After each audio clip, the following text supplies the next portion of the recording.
गिबियाव आं नोंथांमोननि चेनेलखौ गोसो गोरबोनिफ्राय धन्यबाद जासिगोरनाय थाबाय। नंगौ जोङो थांनाय 23निफ्राय जों स्टार्ट खालामदों बे बड'लेण्ड उसु एस'सिएशन टुर्नामेन्टखौ।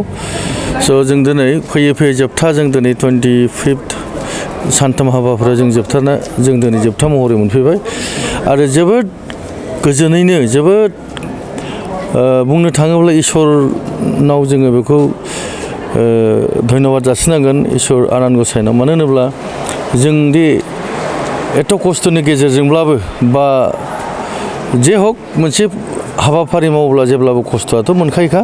थ' बे खस्थ' लायालासिनो जोंनि रिसेपसन कमिटिनि चेयारमेनजों लोगोसे कनभेनर आरो जेसेबां मावथिफोर दङ बा आंनि बड'लेण्ड एस'सिएशननि जेसेबां सोद्रोमाफोर दं, टेकनिकेलानो होन जाजफोर दं, जेसेबां डिस्ट्रिक्टनि कमिटिनि प्रेसिडेन्ट सेक्रेटारि बिथांमोना जोबोद गोसो गुदुङै बे टुर्नामेन्टखौ दिनै साक्सेसफुल महर लाबोनो हाबाय। आं बेनिखायनो आं बिथांमोनखौ गासैखौबो आङो गोसो गोरबोनिफ्राय बड'लेण्ड उसु एस'सिएशन आफादगिरि जानानै बयखौबो आङो टेकनिकेल जाजेस बा रिसेपसन कमिटि दिनै जोंनि बे बनरगाव गामियाव 9तम उसु एस'सिएशन बादायलायनायाव आं गासैखौबो आङो गोसो गोरबोनिफ्राय धन्यबाद जासिनाय थाबाय।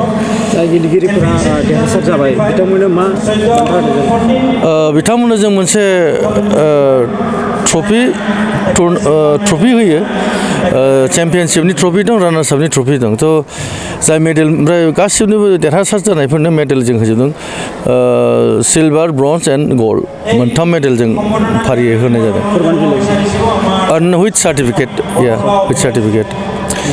थ' आं दिनै जोबोद गोजोननाय मोन्दों गावखौनो गाव आंनि आंगो गामियाव आंनि बे टुर्नामेन्टखौ दिनै मोनसे मोजां महराव जोबथा महराव जों मिनि खुसियैनो जों फोजोबनो हाबाय। आं गासिखौबो आंनि गामिनि जेसेबां बिब' बिनानाव बिदा फंबाय बेहाय बाहागो लादों गासिखौबो आइ आफा रायजो राजा नैबे बनर गामिनि बा खाग्राबारि गामिनि मोननै गामिनिफ्राय बे रिसेपसन कमिटियाव बिथांमोना जोबोद गोसो गुदुङै मावनानै बे प्रग्रामखौ दिनै साक्सेसफुल खालामनो हाबाय।